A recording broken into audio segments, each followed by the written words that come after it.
Television was a magic lantern. Nobody really knew how it worked and what it did and how you approached it and so on. And it brought the family together. It brought the city together. Right, kids? Welcome to Bowling for Dollars. Here we are, Goldie and I. This is my Detroit, and it's a city I'm proud of. Channel 4 had it all to themselves. They were the station at all times. WWJ-TV News Special Report. Another night of tragedy in Detroit with 9 more deaths. We were not to refer to it as a riot, even when the buildings were on fire. Once the public feels like they can't trust you, you've got an uphill battle. Our news was getting beat by the little rascals. I was embarrassed, so I wrote a letter of resignation. We took over the station. Channel 7 had a 49% share at 11 o'clock. Channel 4 had the Tigers' rights, and they weren't a very good team. It was war at Tigers Stadium last night. It was a brawl out here last night. The pictures were not very pretty. I said, Sparky, I'll bet you that we are #1 with our newscasts before you're #1 with the Tigers. We had so much fun with the Tigers. Bless you, boys. This is the year. Remember the new battle cry, and I'll see you next Saturday. You'll be saying that so much this year, the fans will get bored.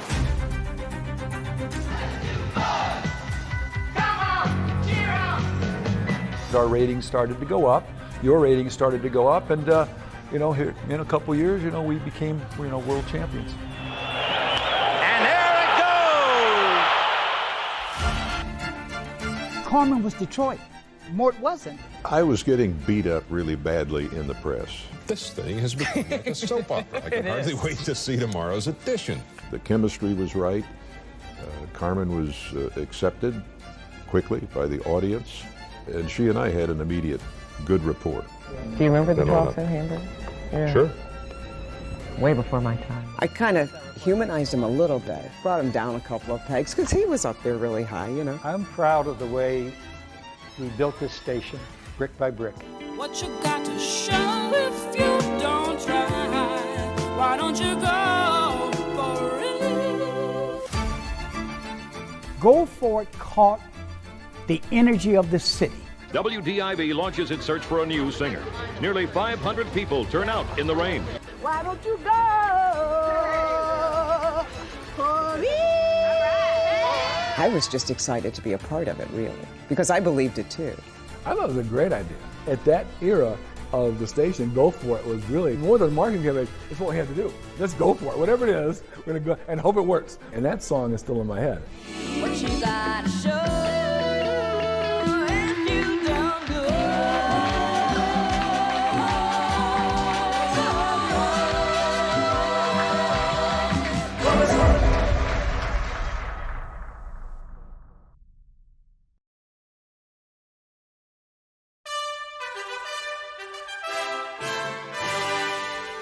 On October 23, 1946, throngs at the Detroit Convention Center witnessed the debut of a stunning new phenomenon called television. The Evening News Association, owners of the Detroit News and radio stations WWJ, AM, and FM, had sent a signal from the Penobscot building. This is a special closed-circuit presentation of WWJ-TV. Television was a magic lantern. Nobody really knew how it worked and what it did and how you approached it and so on. And it brought the family together. It brought the city together.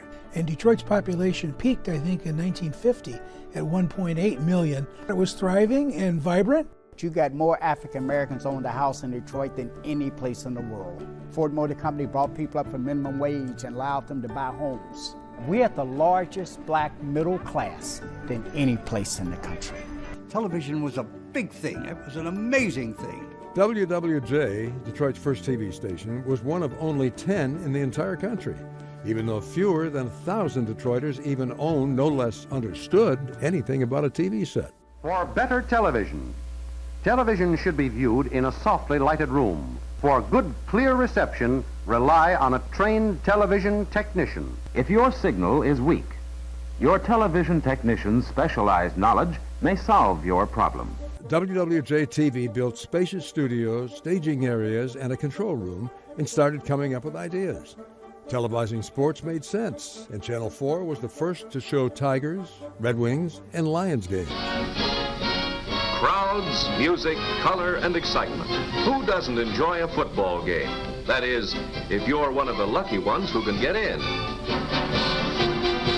But thanks to television, that marvel of modern science, even our unfortunate friend and millions of other people can sit back in the comfort of their own homes and enjoy every thrill of the game. I could go to a bar on Washington Boulevard. I could stand at the bar and watch a 7-inch screen of a baseball game on television. Can you believe that? This is the home of WWJ and the new home of WWJ-TV, Michigan's first television station.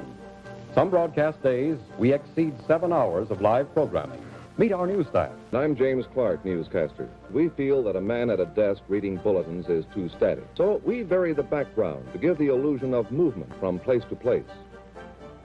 Now, watch the headlines as they appear above me. Our news presentation effectively dominates the area. It was an exciting time. Detroit was a great news town, as it still is today. Paul Williams did the 6 o'clock news. He had a really tremendous following. Dick Westerkamp, of course, at 11 o'clock, it was appointment television. Channel 4 was the powerhouse. It was the first television station in the city of Detroit. And it was run by a newspaper, the Detroit News, so it had credibility. And so Channel 4 had it all to themselves. And Sonny, more so than any early Detroit TV star, was the ultimate jack of all trades, appearing on show after show. Whenever Channel 4 said they needed something, Sonny would put his hand up and say, "Oh, I can do that, I can do that." Oh, Kim, Sonny, can you really give me a tie just like yours for only $5? That's absolutely correct. Not only that, I'll be able to give you immediate delivery. And Sonny's At the Zoo show had a 17-year run. But doing those original shows was no picnic. The problem was the lights. The heat of the light was just, you couldn't imagine the heat. If you were under the lights for more than 5 minutes, or at least 5 minutes, you came out looking like red. Filling hours of daily programming was a physical and creative challenge in a new medium. One way was to grab the attention of those newly minted boomers. It's play school, it's play school, it's time to have some fun. It's play school, good morning, everyone. Hi, boy, girls. This is Mary Melody welcoming you to another day at Play School. Artist Keneally, a Wayne State grad and model, hosted the Romper Room. She was like a kindergarten teacher. And that was very comforting. She had a nice way. And this is called our magic mirror. This is something that I look into, and I can look right into the homes of the boys and girls at home. I can see if Ernie eats his crust. I can see if Johnny's scratching his chicken pox. And I wonder who I'd see out there today if I looked in my magic mirror. Fran Allison in Kukla, Fran, and Ollie. My gosh, wonder what these modern fellas will think of next. Ho, ho, ho! Well, howdy doody, can't you? I used to watch Howdy Doody every day. That was the first real show that I got interested in, Howdy Doody show. That was a staple of everyday watching.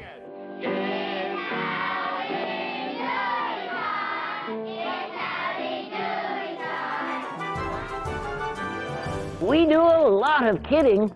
For the kids, I mean. Here's another clown they love, Milky's. Hi, Nancy. I'm Milky. How are you? Pretty good? What's this by your nose? Whoop. Oh, did you see that? He was an amateur magician, and Milky the Clown did magic tricks, and they would say to the kids, say the magic words, and they would all holler, Twin Pines, and then he would do the finish of the trick. Every Saturday morning. Right, kids? I'm amazed at the clown phenomenon in Detroit. Like, everybody had to have a clown. We had 2. Now clowns would scare the heck out of you. But back then, you gotta have a clown. And the kids sure love Bozo. Bozo was played on Channel 4 by Bob McNay. When the franchise was bought out by a rival station, McNay simply created Oopsie the Clown. Oopsie daisy, I caught you looking. The Roy Rogers Show. Hop along, Cassidy, here we come. Channel 4 needed a local entry in the Western craze, and came up with Cactus Dan? Meanwhile, back at the ranch. Well, howdy, partners. I'm Cactus Dan. This afternoon, like every afternoon, Monday through Friday at 5:30, I'm going to bring you some exciting new gene artery adventures.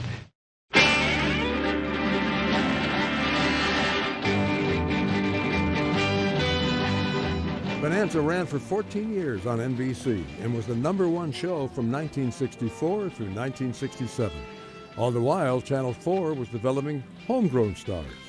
We're going to Spain, a country which is growing tremendously popular with tourists. George Perot Presents was the travel channel before the actual travel channel. He was a world traveler who talked to fellow world travelers about, their world travels. Our guest this afternoon is again Stan Midgley, famous all over the world as the Mark Twain with a camera. We find ourselves in the Grand Tetons. That is the Grand Teton in the center of your picture, 13,766 feet high. He's the one who said, we don't just live in Detroit, we live on a planet that has some interesting people. He was the one who had videos of these exotic places where people were dressed in ways that you can't imagine people dressing. I had a paper route on Ashland from Jefferson to the river. You'd collect on Friday. You could go 5 or 6 houses in a row. They'd all be watching George Perot. Travel was an exotic thing, and even seeing photos of the streets in London and Paris was interesting, much less Istanbul and India and places that would have been considered more, quote-unquote exotic. If he started talking about Budapest, chances are he'd probably been there 2 or 3 times. So you relied on films from George Perot. And of course, George would always offer some viewpoint of the cuisine in the area. Here we are at the Clam Shop on East Grand Boulevard. And you know, Ted, I started coming here more than 30 years ago.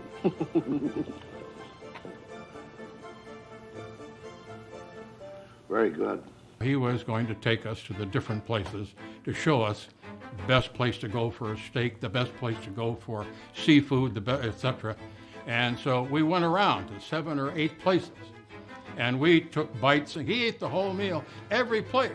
And at the end, when we finally, stopped and said, well, that's it, that's all we have time for, he says, okay, he says, that's good. And he looked at his watch and said, I'll just make it in time for dinner. I will take beef with pea pods, sweet and sour, and I happen to just love lobster Cantonese. Oh, now there is a great dish. It was kind of a joke at the station, well, with a lot of the public too, that he was sleeping during his program. When I watch the show from the control room, they say, wake up, Perot. But they tuned in because of it. They tuned in because will George snore today? He was a very highly knowledgeable an explorer of the first degree, and he was a great guy, and he was a character. George Perot Presents was on 7 days a week and ran from 1949 to 76, the longest of any show in Detroit television history. Heavy-duty rods and reels are best for trolling in Lake St. Clair because a fighting muskie is the most powerful of all freshwater game fish. No one has helped bring the glories of Michigan home to residents of our state more than Mort Neff in Michigan Outdoors. Beginning on Channel 4 in 1951, Mort Neff wrote, hosted, flew his own plane, shot, and produced Michigan Outdoors. Now we move carefully, for within a few feet of the airboat is a grebe nest with an unhatched egg already pipped. If we're lucky, we'll see the miracle of life emerge from this egg. And finally, he clears all encumbrances and he moves without hesitation toward the warmth of a human hand. You didn't have the web. TV was not as omnipresent as it is now. We had a bigger sense of wonder, I think, back then. Michigan Outdoors, the dams, the tributaries, it was just very educational, very stimulating for me being a young kid. Watch that before I watch a cartoon. Neff hosted his immensely popular show from 1951 to 68, then produced it for host Jerry Chiappetta and Fred Trost until 1974. The weather, sunny side up with Sonny Elliott, is brought to you by High Grade Food Products Corporation. 44 degrees is what it is at Rexford right now. A fella made up there made a killing in the stock market. Shot his broker. Born Marvin Schlossberg, Elliott had been shot down as a prisoner of war, piloting a B-24 over Germany. We were hit by six FW-190s. They came sailing through our formation and hit my number 1 and 2 engine, which began burning quite fiercely, and we all finally had to bail out. I landed in the town in which we bombed, which is non-habit-forming. Through the grace of God, he made it back to Detroit and just became a media star. Marriage. Marriage is like a suit of long underwear. Once you're in it, you're always itching to get out. And he was the first guy, I'm told, who injected humor into the weathercast. He would actually do shtick. He was doing jokes during the weather. And I got to thinking, why not a little entertainment? And so I would say in Atlantic City, where a man got a dog for his wife, which was a pretty good trade. He was extraordinary, different, pure Detroit market. I'm not sure it would work anywhere else. Hancock, Michigan is a chilly spot in the Upper Peninsula at 63 degrees, while it is now 67 degrees at a little town named Hulbert's Corner. At Hulbert's Corner, they got a strange couple up there. They just got married. He's 94, she's 92. And they went to Niagara Falls. Spent the entire honeymoon getting out of the car. He's the one who would go to the Upper Peninsula and say, in Engadine, they've got a temperature of 10 degrees at Copper Harbor, right about there, Copper Harbor, while the warmest spot in the Upper Peninsula is Engadine, sometimes pronounced Engadine. Engadingadingadine, yes, Sonny. Beep. Oh, and where is Engadingadingadine? It's right about there. There.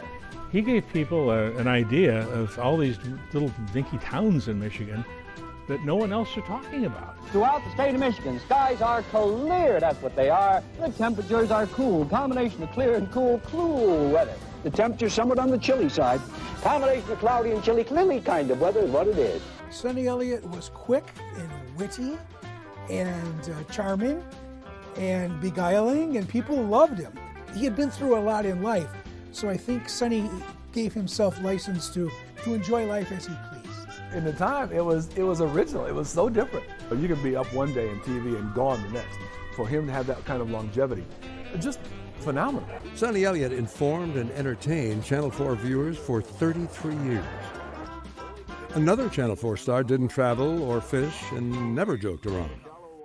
Hello, everyone. Dick Westerkamp reporting the 11 o'clock news for Standard Oil.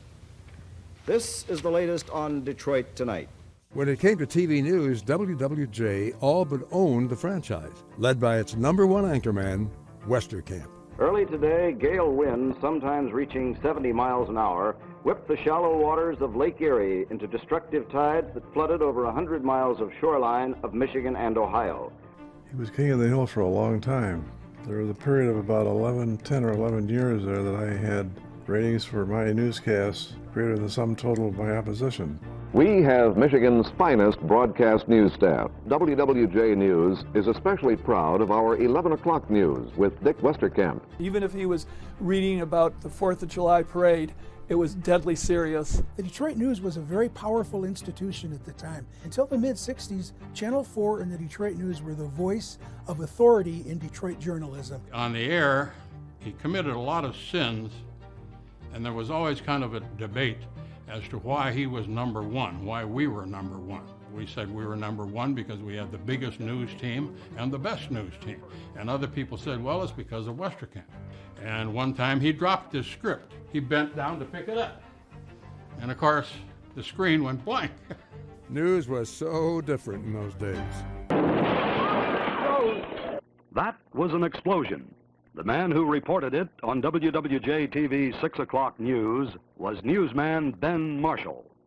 Robert Maley, a 17-year-old Army private absent without leave, set off a dynamite bomb today in Melvindale after the house was surrounded by military police and officers from Melvindale and Detroit. The explosion came as Father Hoole talked with WWJ newsman George Pruitt.